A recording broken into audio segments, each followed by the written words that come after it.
भारतीय संविधानाला आणि माझ्या माय माऊली, माझे ज्येष्ठ मंडळी आणि माझे तरुण मित्रांना, या सर्वांना साक्षी ठेवून आज मी कुकुडवाड जिल्हा परिषद गटातून उमेदवारी अर्ज दाखल करत आहे. खरं तर तालुक्यामध्ये जे पाण्याच्या प्रश्नावरून जे घाणेरडं राजकारण चाललेलं आहे, शेतकऱ्यांना त्याचा प्रचंड त्रास होतोय. ज्यावेळेला त्याला गरज असते त्यावेळेला पाणी मिळत नाही. त्यामुळं मान तालुक्याला आणि खटाव तालुक्याला वर्षातून 3 आवर्तनं त्यांच्या हक्काची मिळावीत, शेतकऱ्यांना वीज पूर्ण दाबानं मिळावी, याच्यासाठी मी बरीचशी आंदोलनं केलीत. पाण्यासाठी आंदोलन केलंय, हे आपणा समोर आहे. या पुढच्या काळामध्ये आज तालुक्यामध्ये दिवसा शेतकऱ्यांना 8 तास लाईट मिळते, त्याच्यासाठी मी आणि माझे सहकारी झगडलोय.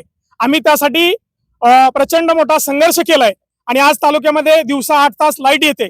पुढच्या काळामध्ये जसं संविधानानं या देशाच्या सर्व संपत्तीवरती इथल्या सगळ्या नागरिकांचा समान अधिकार आहे, त्याच पद्धतीनं जर हे वीज महामंडळ असेल किंवा सरकार असेल, जर कंपन्यांना किंवा इतरांना 24 तास लाईट देत आहे, तर शेतकऱ्यांना का नाही? शेतकऱ्यांना सुद्धा 24 तास लाईट मिळाली पाहिजे. याच्यासाठी माझा पुढचा संघर्ष आहे, त्याच्यासाठी माझी उमेदवारी आहे.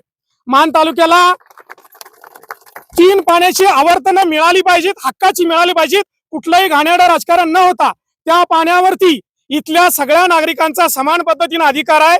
त्याच्यासाठी आमचा संघर्ष आहे, त्याच्यासाठी माझी उमेदवारी आहे. तालुक्यामध्ये आज खोट्या गुन्ह्यामध्ये अडकवून अनेक लोकांची, तरुण मुलांची आयुष्य उद्ध्वस्त केली जात आहेत. तो जो दहशतवाद या ठिकाणी निर्माण केला जातोय, तो खोट्या गुन्ह्यांच्या, दहशतवादाच्या विरोधात माझी लढाई आहे, माझी त्याच्या विरोधात उमेदवारी आहे. आज आमच्या माय भगिनीवरती अत्याचार होत आहेत. डॉक्टर संपदा मुंडे प्रकरण या फलटणमध्ये घडलं, त्याच्या संदर्भात आम्ही सत्याग्रह आंदोलन केला. इथल्या माय माऊलीवरती कुणावरती अन्याय अत्याचार होऊ नये, त्याच्यासाठी माझी उमेदवारी आहे. त्याचबरोबर इथला आमचा तरुण आहे, तो अभ्यासासाठी एमपी साठी असेल, यूपी साठी असेल, पोलीस भरतीसाठी असेल, त्याला बाहेर जावं लागतंय. मी स्वतः एक कृषी पदवीधर आहे, मी स्वतः त्या परीक्षांचा अभ्यास केलाय.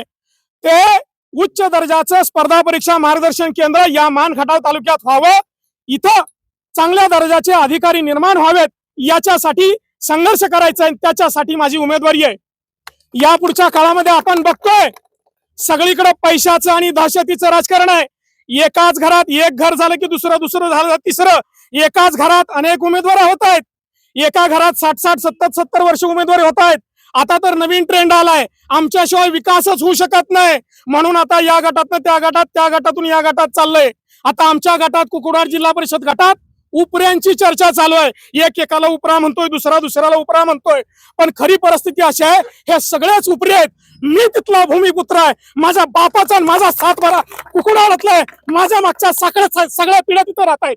आणि हे जे राजकारण करतायत ते निवडणुकीपुरतं 1 महिन्यासाठी येतात आणि पैशाचं आणि दादागिरीचं राजकारण करून फक्त निवडणुका जिंकण्याचं षडयंत्र रचतायत.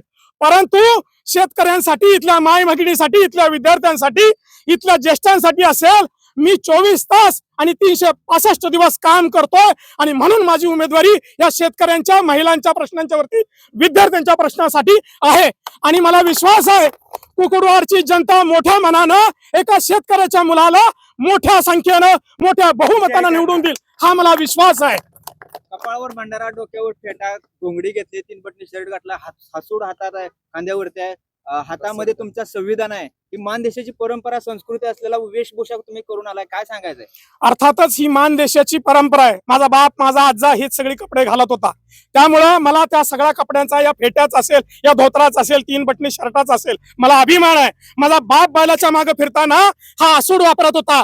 हा असूड माझ्या बापाचा आहे, जो अन्यायाच्या विरुद्ध उभारला जातो.